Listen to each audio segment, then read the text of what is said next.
क्या बताऊंगा आपको, इनकी विशेषताएं।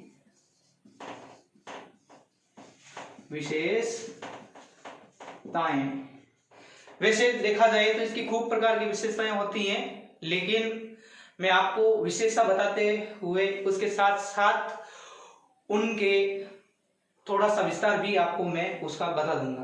तो सर्वप्रथम आप देखिए, इसमें आता है अधिगम के अंतर्गत अधिगम लगातार। अधिगम लगातार चलने वाली प्रक्रिया है।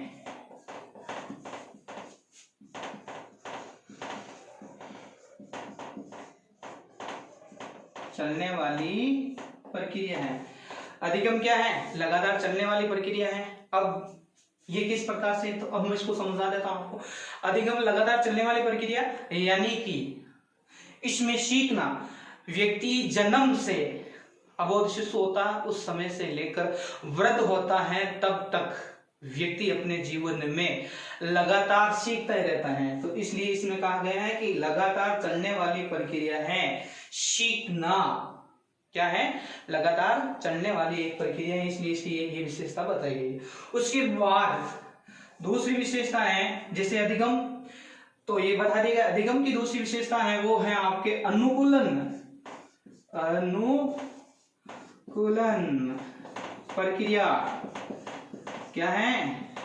अनुकूलन प्रक्रिया। अनुकूलन प्रक्रिया क्यों कहा जाता है इसको? अनुकूलन प्रक्रिया इसलिए कहा गया, जैसे आपको शायद विदित होगा, कल मैंने आपको एक विचारक जिसका नाम था पाल, जिसके बारे में मैंने आपको बताया था, उसने बताया था आपको परिभाषा के अंतर्गत, मैंने कल उसकी कुछ परिभाषा बताई थी। उसमें मैंने आपको यह भी बताया था कि व्यक्ति अपने अनुकूलन यानी कि वातावरण की प्रक्रिया के आधार पर सीखता है। जिस प्रकार का परिवेश होगा उसी परिवेश के आधार पर वो अपनी शिक्षा ग्रहण करेगा। तो वो क्या है? अधिगम एक अनुकूलन की प्रक्रिया मानी गई। उसके बाद में आपके आता है सार्वभौमिक। क्या आता है? सार्वभौमिक यानी कि अधिगम क्या है? एक सार्वभौमिक प्रक्रिया है। तो ये सार्वभौमिक प्रक्रिया किस प्रकार से मानी गई है? तो सार्वभौमिक प्रक्रिया के आधार पर यानी कि अधिगम ने कि किसी एक व्यक्ति के लिए है, यानी कि किसी एक व्यक्ति, किसी देश, किसी राज्य, किसी गांव के लिए नहीं है। यानी कि सीखना सभी चाहते हैं, सबको सिखाया जा सकता है। तो ये क्या हो गई? सार्वभौमिक प्रक्रिया के आधार पर माना गया है। उसके बाद आता है आपके व्यवहार के आधार पर। किसके आधार पर आती है? चौथी आती है आपके व्यवहार। दोस्तों यानी कि ये तीसरा था, तो ये चौथा है व्यवहार। यानी कि व्यवहार की प्रक्रिया के आधार पर मैंने आपको कल एक विचारक थे क्रो एंड क्रो, इसके बारे में मैंने आपको बताया। यानी कि व्यक्ति अपने व्यवहार के आधार पर अपने ज्ञान को सीखता है। ज्ञान सीखने की प्रक्रिया, ज्ञान की कसौटी को किस प्रकार से वो आगे की ओर बढ़ाता है, अपनी शिक्षा का किस प्रकार से उपयोग करता है, वो सारा का सारा इसके अंतर्गत आता है। अपनी व्यवहारिक प्रक्रिया के आधार पर बताया जाता है। अब इसके बाद हम आगे बढ़ते हैं। तो देखो जैसे ये आपका चौथा बिंदु हो गया, और चौथे बिंदु के बाद आपके पांचवा बिंदु आता है, तो जिसके अंतर्गत आपके उद्देश्य आएंगे। क्या आएंगे? उद्देश्य है, लक्ष्य है। यानी कि देखो अधिगम में उद्देश्य भी होना जरूरी है, लक्ष्य भी होना जरूरी है। हमारा उद्देश्य क्या है, हमारा लक्ष्य क्या है? जब हम किसी विद्यालय में शिक्षा ग्रहण करने के लिए जाते हैं तो धीरे धीरे जब हम सीखते हैं, सीखने के बाद में जैसे अगली क्लास में हम पदोन्नत हो जाते हैं, अगली क्लास में हम आगे चले जाते हैं, तो उसके तत्पश्चात यानी कि उसके बाद में हम क्या बनेंगे, क्या नहीं करेंगे, हमारे जीवन में क्या करना चाहिए, ये सारा का सारा परिवेश उद्देश्य के आधार पर हमें एक उद्देश्य चुनना होता है। जैसे माना कि मेरा उद्देश्य है कि मैं एक अच्छा शिक्षक बनूं, आपका एक उद्देश्य माना गया होगा कि जैसे आप एक अच्छा चिकित्सक बनना चाहते हो सकता है किसी का उद्देश्य है कि मैं एक अच्छा वकील बनूं। तो उसी प्रकार से अपने उद्देश्य के आधार पर भी शिक्षा को ग्रहण करना अधिगम में बताया गया है। ये है पांचवा। तो उसके तत्पश्चात यानी कि उसके बाद 6 नंबर पर जो 6 नंबर बिंदु विशेष आती हैं, 6 नंबर विशेषता आपको बतलाती हैं पुराने और नए अनुभव के आधार पर। किसके आधार पर? पुराना अनुभव भी होगा और नया अनुभव। क्या होगा?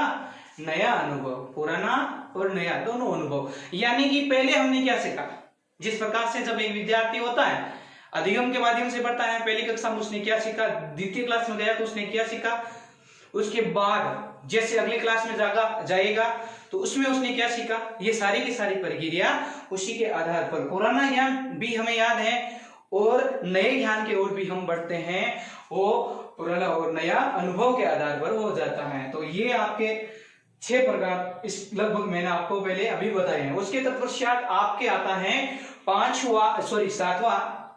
सातवां आता है कि अधिगम में शिक्षण रुचि। अधिगम में शिक्षण रुचि और अधिगम के साथ साथ उद्देश्यों को प्राप्त करने के लिए अधिगम महत्वपूर्ण माना जाता है। यानी कि शिक्षा की प्रक्रिया, शिक्षण में क्या होता है, शिक्षण क्या बताए गए आपको, शिक्षण में फिर बताए गए हैं उद्देश्य।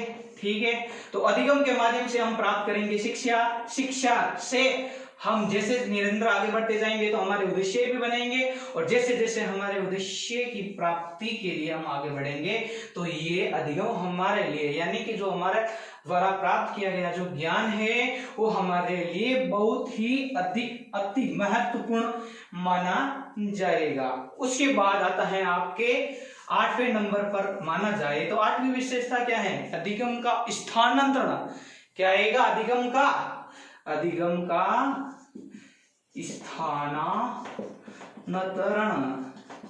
यानी कि अधिगम का स्थानांतरण कैसे, जैसे माना कि सरल शब्दों में आपको बता देता हूं, जैसे मैंने या आपने कोई ज्ञान प्राप्त किया है, आपने शिक्षा प्राप्त की है तो उस शिक्षा का आदान प्रदान करना आपने अर्जित किया है तो दूसरे को आगे उस शिक्षा का प्रचार करना, प्रसार करना, एक स्थान से दूसरे स्थान पर उसको विभाजित करना या भेजना, बताना, बदलाना, ये सारी की सारी प्रक्रिया क्या कहलाती है, आपके स्थानांतरण की प्रक्रिया के अंतर्गत आता है। उसके बाद आपके जैसे माना गया है तो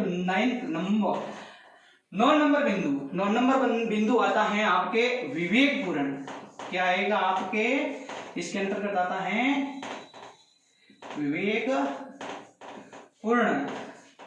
अधिगम एक विवेकपूर्ण है। विवेकपूर्ण का अर्थ यानी कि इसमें हम हमारे दिमाग का प्रयोग तो करते हैं, दिमाग के प्रयोग के साथ साथ हमारी कुशल बुद्धि, ठीक है, तो बुद्धि का प्रयोग किस प्रकार से किया जाता है, सीखने की प्रक्रिया अच्छी होगी, हमारा व्यवहार अच्छा होगा, उद्देश्य अच्छे होंगे तो हमारा दिमाग, हमारे उद्देश्य, सारी की सारी चीजें कर्मोन्नत होते हुए आगे बढ़ती जाएगी। अब इसके बाद जैसे माना गया है कि इसमें आता है आपके ये 9 विशेषता मैंने आपको बता दी। 9 विशेषताओं के बाद आपकी 10वीं विशेषता जो आती है वो विशेषता है, यानी कि ये हमारे जीवन का मूलभूत प्रक्रिया है, जीवन की मूलभूत प्रक्रिया के आधार पर मानी जाती हैं।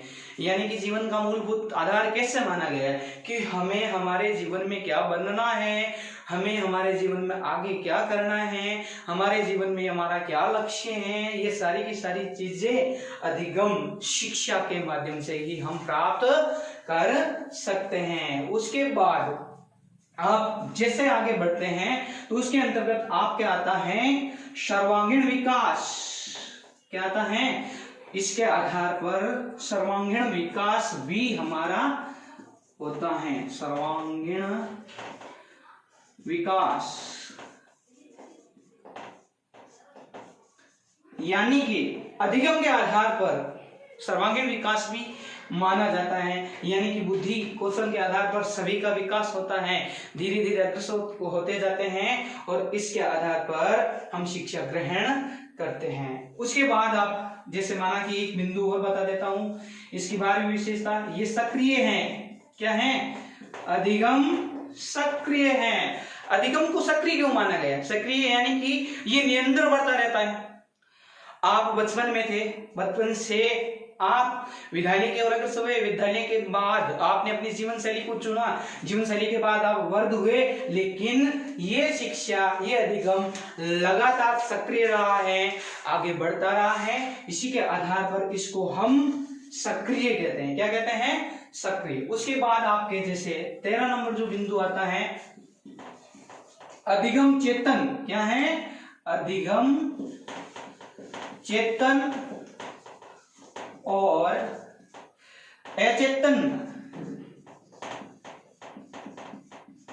प्रक्रिया है, यानी कि इसके अनुभव के आधार पर भी इसको सीखा जा सकता है। अधिगम क्या है? चेतन और अचेतन। चेतन और अचेतन क्यों कहा गया है? यानी कि हमारी बुद्धि के आधार पर, हमारी सोच के आधार पर ये सकारात्मक भी हो सकता है और नकारात्मक भी हो सकता है, इसलिए हम इसे चेतन और अचेतन का रूप भी मानते हैं। अब मित्रों, इसका एक बिंदु यानी कि 14वीं नंबर विशेषता है, वो विशेषता है, इस प्रकार की विशेषताएं इसमें बताए गए हैं अधिगम का विकास। क्या बताए गए हैं? अधिगम का विकास। यानी कि अधिगम में विकास किस प्रकार से होता है? तो अगर मेरे दृष्टिकोण से या पाठ्य पुस्तक के दृष्टिकोण से देखा जाए तो विकास का उद्देश्य उसी प्रकार से पूर्ण हो सकता है। विकास किसी भी दिशा में तो हो सकता है, लेकिन किसी भी दिशा के आधार पर नहीं होकर एक समाज के तौर तरीके पर होगा, किसी व्यक्ति के तौर तरीके पर होगा, तो समाज के आधार पर होगा, तो वो एक विकास प्रगतिशील होगा। किसी एक विशेष व्यक्ति के लिए होगा तो वो प्रगतिशील नहीं माना जाएगा। तो इसलिए अधिगम में विकास जो एक समाज के दृष्टिकोण से होना चाहिए। उसके बाद लास्ट और अंतिम बिंदु आता है आपके इसमें विशेषता, वो आती है व्यवहार के आधार पर। किसके आधार पर आती है? व्यवहार को किस प्रकार से अधिगम प्रभावित करता है। तो इसमें जिस प्रकार से आपने यहाँ पहले भी चौथा बिंदु पढ़ा था, व्यवहार के बारे में बताया गया था, उसी के आधार पर ये लास्ट बिंदु है जिसमें इसी प्रकार से बताए गए हैं। यानी कि व्यवहार के आधार पर हमारा ज्ञान की कसौटी, हम किस प्रकार से सोचते हैं, किस प्रकार से बढ़ते हैं, हमारा ज्ञान किस प्रकार से हमने ज्ञान को अर्जित किया है, सारी की सारी प्रक्रिया इसके अंतर्गत हमें बताई गई है। अब देखिए, सभी विद्यार्थी और सभी मित्रगण ध्यान देंगे तो ये अधिगम के बारे में जो मैंने वीडियो बनाया है, मेरे ख्याल